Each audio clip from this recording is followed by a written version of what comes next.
Covid-19, mon cher Moussa Moïsi, là, c'est important de revenir sur ce sujet. Entre mesures, barrières et contingences politiques, la riposte est-elle perdue? C'est la question que nous nous posons ce matin, mon cher Moussa Moïsi, là. Bon, je pense que la riposte n'est pas perdue et le combat n'est pas perdu non plus pour la Guinée. Sur les derniers chiffres, les chiffres qui datent d'hier, nous avons eu 0,4 décès, 76 confirmés sur 625 personnes qui ont été testées. Donc, il y a eu 42 guéris. Et je trouve que le combat quand même qui est mené par l'Agence nationale pour la sécurité sanitaire, le ministère de la Santé et le gouvernement, c'est un combat qui en train de porter des fruits. Ça atteint cet objectif. Quand on regarde ces derniers temps, Moussa, avec la campagne déjà qui a démarré, déguisée, je vais dire comme ça. Oui, mais la campagne, elle va démarrer puisqu'il y a une présidentielle qui est programmée. Elle ne va plus être déguisée parce que le RPG a commencé. Mais pas pour autant, Moussa. On ne peut pas quand même interdire le FNDC. Écoutez, c'est ce que j'aimerais expliquer. Les grandes gueules. La campagne elle a commencé un peu tôt pour le RPG par rapport aux autres. L'opposition, le FNDC et les autres partis d'opposition se sont montrés plus respectueux des mesures barrières, du respect de toutes les mesures de prévention contre la Covid-19. Mais de l'autre côté, la marée jaune n'a absolument pas du tout adopté ces mesures. Alors là, donc, pas du tout. La Convention nationale, ça a commencé à la base, à l'intérieur du pays jusqu'au sommet. Donc on a vu tout ce que s'est passé. Mais lorsque vous voulez vous regrouper de l'autre côté, on dit non, attendez, il y a la Covid-19, n'oubliez pas. Comme si la Covid avait une sorte de puce électronique qui se dirigeait uniquement exclusivement vers l'opposition. Donc tout ce qui est jaune, ça ne touche pas. Alors que la Covid n'a pas de couleur. Alors, que tu sois jaune, bleu ou blanc, en tout cas, dès que tu n'adoptes pas les mesures barrières, ça vous touche. Donc je pense que sur le respect des mesures barrières, le RPG arc-en-ciel n'a pas du tout été un modèle. Du tout. Et voilà. Maintenant que le jeu est ouvert et que l'élection est programmée, ils ont accepté avec force parce qu'il a fallu faire quand même pression sur le pouvoir pour que nos différentes mosquées, soient ouvertes. Mais je pense que c'était pas normal, c'était une sorte de mécréance à mon avis. Parce que je le dis comme ça, on pouvait pas réunir autant de monde qui prient. Quand vous le demandez, c'est quoi votre religion en fait. Non, mais ils sont à 80. Je sais que c'est indécent. Mais c'est fait à dessein, mon cher ami. Ils sont à 95% musulmans. Ils se réunissent au palais du peuple. Vous leur demandez, c'est quoi votre religion? Ils vont dire islam. Et c'est qui votre prophète? Ils vont parler de paix et salut sur le prophète Mohammed. Mais ils savent que le gouvernement auquel ils appartiennent, la majorité, n'a pas accepté l'ouverture de ces mosquées qui respectent un certain nombre de règles. Il y a un truc que vous n'avez pas compris. Le jour que le président a déposé sa candidature, c'est le même jour. C'est pour ça que je dis c'était fait à dessein. Il y a eu une manifestation. Il y a eu une manifestation. Mais oui, il y a eu une grande manifestation à Kaloum. Oui, les gens sont sortis. L'imam de Boulbine ou je sais pas de Coronti. Parce qu'il faut rendre hommage à cet imam qui a quand même dit non, c'est pas normal. On peut pas continuer à nous demander de rester à la maison. Vous avez vos t-shirts, vous partez, vous paradez dans la ville, vous faites vos différents meetings politiques. Et nous, on nous demande de rester à la maison, c'est pas normal. Donc, c'est ce qui a poussé le président à changer de décision, donc à permettre l'ouverture des lieux de culte. Et on demanderait de réduire le temps du sermon et tout cela. Je pense qu'il faut laisser tomber ces baratins. Si les lieux de culte sont ouverts, qu'on permette à chacun de faire le sermon comme il entend, en respectant bien sûr les règles qui sont prescrites. Je pense que l'ANSS doit redoubler d'efforts. Maintenant que la campagne va commencer, maintenant que le jeu électoral est ouvert, il y aura des manifestations, il y aura des rassemblements de plus de 100 personnes, 200 personnes. C'est là où il faut être vigilant. En quoi faisant? C'est à eux de proposer les solutions. En quoi faisant? Parce que distanciation physique, mon œil. Tu vas dire ça à qui? Tu vas dire ça à un meeting qui est appelé à Ratoma, un meeting qui est appelé à Cancan, un meeting convoqué du côté de Kaloum. Il y aura quelle distanciation? Mais non, jamais respecté. Voilà. T'as vu Bobodi qui est sorti, je sais pas quand, la semaine dernière. Oui, je crois. C'est la folie. Il est encore là, celui-là. Oui, il est là. Mon Dieu. Non, je trouve que l'autorité sanitaire, le ministère de la Santé doit se mettre hors de ce jeu qui est lié à l'élection présidentielle. L'autorité de la santé, l'autorité que représente l'ANSS doit avoir pour vocation, en ces temps de turbulence, d'effervescence, de lutter contre la pandémie. Ils doivent proposer des solutions alternatives. Comment faire lors de ces campagnes pour que certaines mesures soient au moins appliquées? Qu'est-ce qu'il faut imposer? Je pense que la réflexion doit porter. Ils ne doivent pas là-bas arborer le t-shirt jaune ou de t-shirt rouge. Leur combat est plus sacré. C'est quand même de nous préserver, de préserver des vies. On verra bien, hein. Allez, qui vivra verra. Alors, allez-y. À mon avis, la question, est-ce que la riposte s'est perdue en chemin? Moi, je dis oui. Le pouvoir, on n'en parle même plus. Le pouvoir politique guinéen, le pouvoir politique guinéen, c'est le plomb dans l'aile de l'ANSS. il y a des mesures barrières qui sont à la fois édictées, j'ai envie de dire, conjointement par le Conseil scientifique et puis l'ANSS. Ces mesures nous sont amenées à nous tous qui sommes sur le territoire guinéen. On dit distanciation sociale et toutes les autres mesures barrières que vous connaissez. Mais les premiers à les violer, le premier à les violer, c'est le président de la République. Et après lui, le RPG Arc-en-Ciel. C'est ce qui est en train d'être fait. Les membres du gouvernement, c'est la même ligne. On ne respecte pas ce qui est en train d'être proposé par l'ANSS. En fait, on rend son travail difficile. Et donc, je crois en vérité que les efforts de l'ANSS sont réduits à cause de toutes ces contingences, de tous ces calculs politiques et politiciens qu'il y a autour de la présidence de la République. Je veux, avant de progresser, reconnaître que au moins sur une chose, la Guinée a peut-être une leçon à vendre aux autres pays autour de nous. Parce qu'en termes de riposte sanitaire au Covid-19, la Guinée fait un bon travail si vous lisez les chiffres. Je trouve que ils méritent, ces soignants, ils méritent d'entendre notre reconnaissance, notre gratitude, mais surtout recevoir nos encouragements par rapport à la suite. Maintenant, deux remarques rapidement. Moi, je pense que les religieux n'auraient pas dû suivre l'absurdité des politiques. Moi, je pense qu'ils auraient dû dire non. Comme ils l'ont fait, par exemple, au Sénégal. Lorsque le président Macky Sall dit aux religieux, vous pouvez rouvrir. C'est pas le même contexte. Hein? Mais non, la mine, il y a une chose. Je parle, en fait, de la présence de la religion. Ils ont fermé les mosquées et les églises quand il y avait combien de contaminés? La centaine. Aujourd'hui, il y a plus de 1000 qui tournent, qui sont répertoriés. On dit, bon, maintenant, vous pouvez ouvrir. Non, je regarde quand vous faites la différence entre le nombre total de malades et de guéris. Vous trouvez qu'il y a encore une grande ligne à tenir. Et c'est quand tous les signaux, quand les signaux ne sont pas verts, quand ils sont au rouge, qu'on nous dit non, allez rouvrir. En fait, ils n'avaient plus le choix. Leur propre comportement les contraignait à autoriser que les lieux de culte soient ouverts. Mais ce n'est pas parce que l'autre baigne dans la folie qu'on va se la permettre, nous aussi. Ce sont des espaces clos, avec de la ventilation. Vous vous retrouvez à l'intérieur. Mon avis aurait été que le Conseil chrétien de Guinée, la Ligue islamique nationale, ne suivent pas ce type d'injonction parce que la menace, elle reste entière. Et réelle. Et aujourd'hui, le vrai enjeu, Lamine, c'est justement de questionner, de re-questionner l'articulation de la riposte, mais au-delà de cela, ouvrir ce petit box auquel on ne touche jamais, les finances à l'ANSS. Personne ne pose la question sur ces finances. La gestion d'Ebola, qui peut vous dire combien ont été dépensés, combien ont été obtenus, combien ont été dépensés, à quel poste de dépense poche de dépense c'est parti. Aujourd'hui, l'ANSS gère beaucoup d'argent. Même la primature n'a pas de regard là-dessus.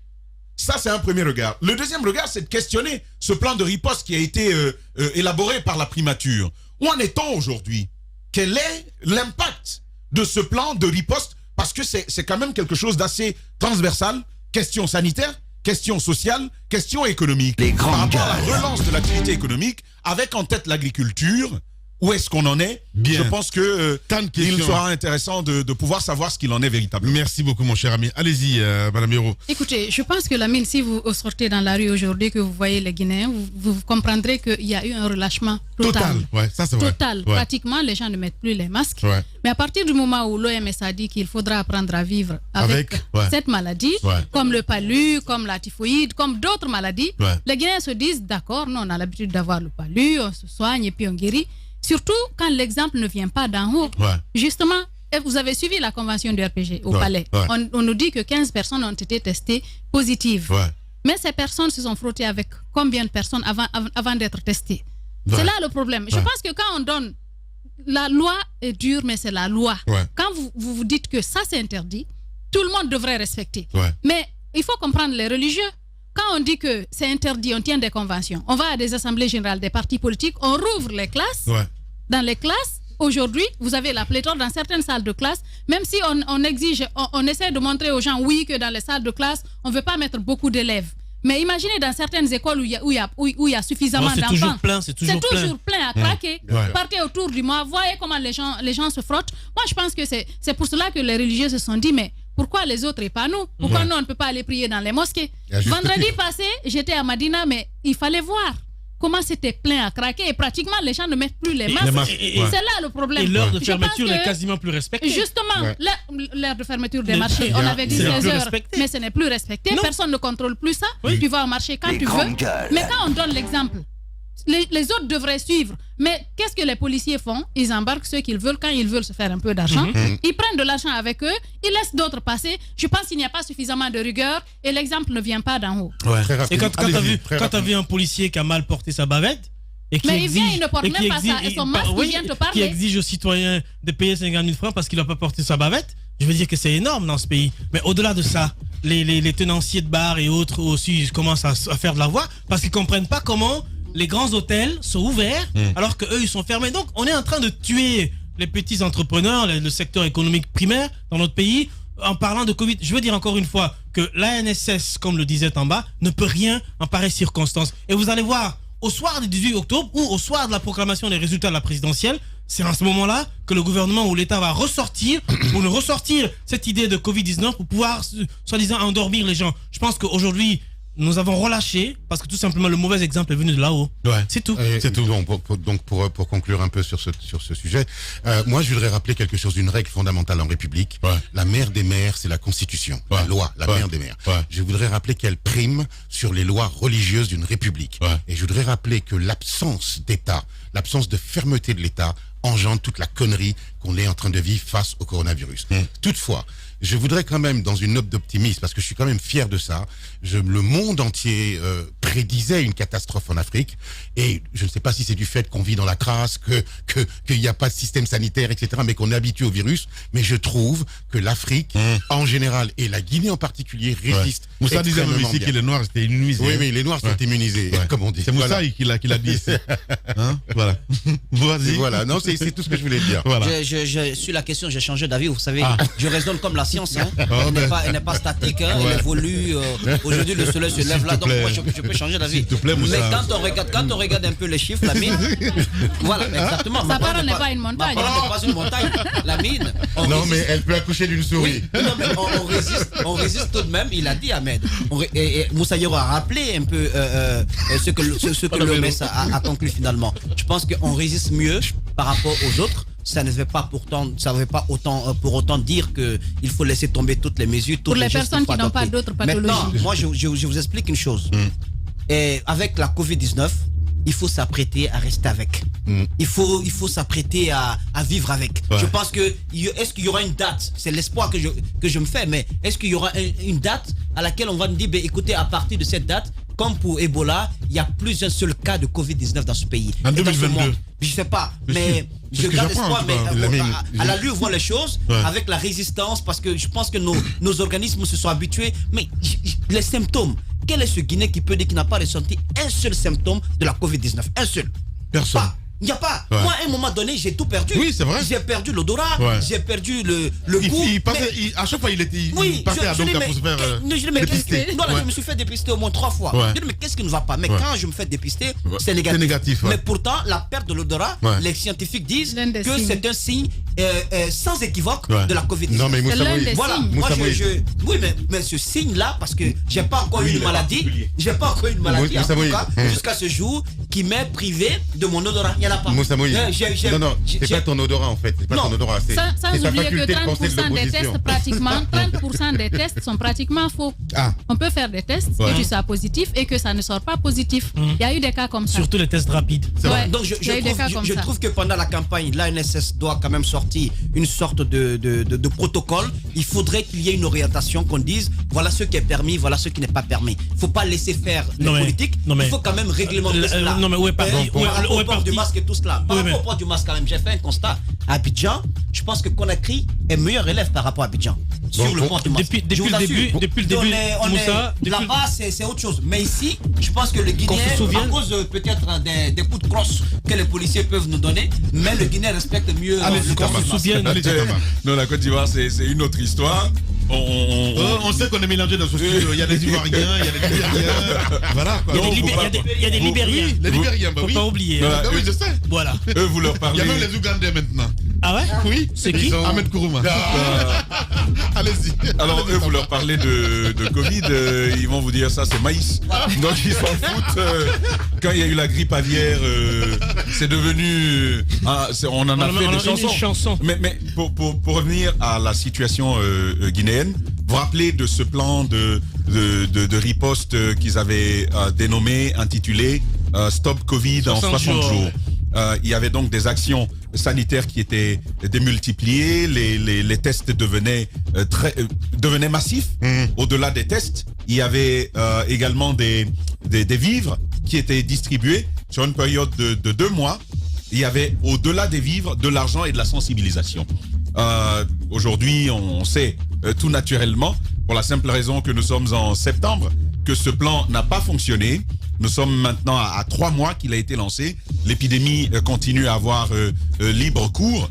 Justement, ce sera important que l'on puisse avoir, que l'on puisse questionner justement ce type de réaction.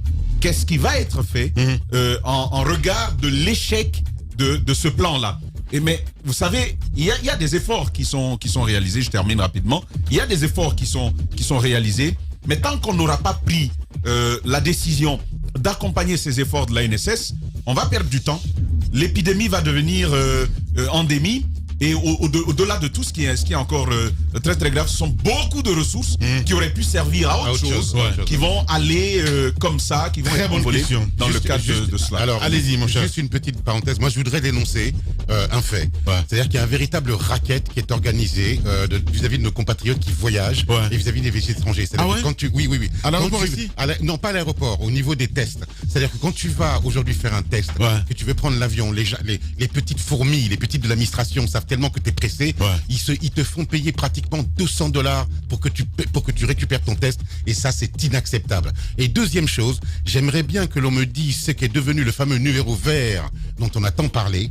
On ne sait pas où il est, on ne sait pas ce qu'il est devenu, et il faudrait peut-être aussi le remettre en place. Voilà. C'est très bien dit. Je veux dire, très bien. Si vous êtes victime, en tout cas, de ces raquettes-là, ça serait mieux de filmer. C'est insupportable. Et puis voilà quoi. Oui, il y a beaucoup de témoignages là-dessus. Mais ce que je voudrais dire, je veux le dire particulièrement à Moussa Boye, c'est que depuis le début, ou bien avant le début des conventions, le conseil scientifique, c'est un conseil qui a quasiment disparu. On les entend plus. Comme au début, les recommandations, je sais pas si les recommandations... Ils ont bien fait. Les recommandations ils ont bien fait de disparaître. Mais oui.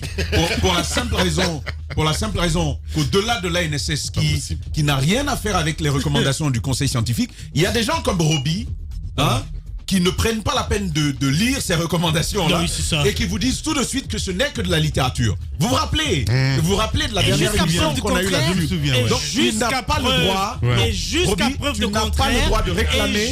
Je ne réclame rien. Tu n'as pas le droit de réclamer le conseil scientifique. Je ne réclame rien. Je suis en train de me moquer d'eux. Au contraire. Et jusqu'à présent, et jusqu'à preuve de contraire, je continue à dire que c'est de la littérature. Vous êtes en train de pleurnicher dans ce studio en disant les mesures barrières. Attendez, ça continue, ça commence. Ils sont en train de se plaindre. Tout le monde se plaint. Les mesures barrières, etc. Convention par-ci. Faudrait que ceci, faudrait que cela. Tout ça pourquoi? Parce que les recommandations, les fameuses recommandations de ce conseil scientifique ne sont pas prises en compte. Et permettez-moi d'aller jusqu'au bout. Permettez-moi d'aller jusqu'au bout. Donc je ne suis pas le seul à battre en touche ces recommandations du conseil scientifique parce que ça vient de là-haut. Encore une fois, vous êtes en train de parler de prendre des mesures lors de la campagne et tout ça. Ils n'ont pas pu prendre des mesures au palais du peuple lors des conventions. Ils n'ont pas pu prendre des mesures au jardin de 2 octobre lors des différentes conventions des mouvements de soutien. Ils n'ont jamais pu prendre de mesures. Je n'ai pas encore vu la présence de l'ANSS pendant ces conventions. Je n'ai pas vu. Je n'ai pas vu des déclarations. Non, permettez-moi. Je n'ai pas vu. C'est comme ça, on va se quitter, mesdames et messieurs. Roby, voilà, allez. Attendez, si vous avez vu, vous le dites. Mais moi, j'ai pas vu de présence. Bien. Et je n'ai pas vu de présence et je n'ai pas vu de rapport en ANSS me parlant des cas de Covid détectés, à part les 15 dont Madame Yoro parle, des cas de Covid détectés autour des conventions. Ça veut dire que l'ANSS était là. Je veux dire, encore une fois. Il divague parfois. Je veux dire, je ne suis pas le seul à le faire. Nous sommes tous inquiets parce que tout simplement, les recommandations du conseil scientifique. T'as pas l'air inquiet, hein, toi? Comment ça? Alors là, pas du tout. Ben si. Heureusement que c'est un Libérien. Allez, prenez soin de vous, mesdames et messieurs. C'est comme ça, on se quitte pour le compte de ce numéro. Demain, on se retrouve pour d'autres numéros. Dans un instant, sur Radio Espace, c'est Sega Diallo que vous allez retrouver évidemment avec Football Factory. Et puis un peu plus tard, à 13h, notre ami Kevin Boa avec la grande famille pour votre plaisir. Nous, on se retrouve ce soir à 19h pour un slash. Prenez soin de vous. Allez, à demain. Au revoir.